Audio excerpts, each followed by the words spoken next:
नागपूर हिंसाचार प्रकरणात पहिला मृत्यू झाल्याचं समोर आलं आहे। शासकीय मेयो रुग्णालयात इरफान अन्सारी या 38 वर्षीय व्यक्तीचा मृत्यू झालाय। हिंसाचार झालेल्या दिवशी इरफान अन्सारी जखमी अवस्थेत पोलिसांना गीतांजली टॉकीज चौकात सापडला होता। त्यानंतर इरफान अन्सारीला उपचारासाठी शासकीय मेयो रुग्णालयात दाखल करण्यात आले होते। मात्र उपचारादरम्यान इरफान अन्सारी याचा मृत्यू झालाय। नागपूर हिंसाचार प्रकरणातला पहिला मृत्यू झाल्याचं आता समोर आलेला आहे। 38 वर्षीय जखमी इरफान अन्सारीचा उपचारादरम्यान मृत्यू झालेला आहे। हे दृश्य आपण पाहतो। एकीकडे त्या दिवशी रात्री नागपुरात हिंसाचार उफाळून आला, त्यामुळे मोठ्या प्रमाणात जखमींची संख्या होती। मात्र आता 38 वर्षीय जखमी इरफान अन्सारीचा उपचारादरम्यान मृत्यू झाला आहे। या संदर्भात ताजी अपडेट देण्यासाठी आपले प्रतिनिधी नागपूरहून जितेंद्र शिंगाडे आपल्या सोबत जोडलेत।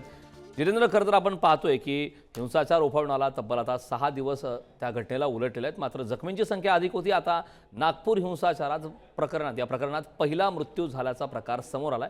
काय सविस्तर माहिती आहे? कारण ज्या दिवशी हिंसाचार झालेला होता म्हणजे सोमवारची रात्र होती आणि त्या दिवशी मोठ्या प्रमाणात अनेक ठिकाणी हिंसाचार उफाळून आलेला होता। खास करून भालदारपुरा असेल, महाल असेल, फिटनेस पार्क असेल, गीतांजली टॉकीज आणि हंसापुरी या भागातील जेव्हा हिंसाचारावर पोलिसांनी नियंत्रण मिळवलं त्यावेळी गीतांजली टॉकीज चौक परिसरामध्ये हा इरफान अन्सारी 38 वर्षीय व्यक्ती आहे, हा पोलिसांना जखमी अवस्थेत मिळालेला होता। याला तुरंत लगेच पोलिसांनी उपचारासाठी मेयो शासकीय रुग्णालयामध्ये दाखल केलेले होतं। त्यानंतर पासून याच्यावर मेयो शासकीय रुग्णालयामध्ये उपचार सुरू होते।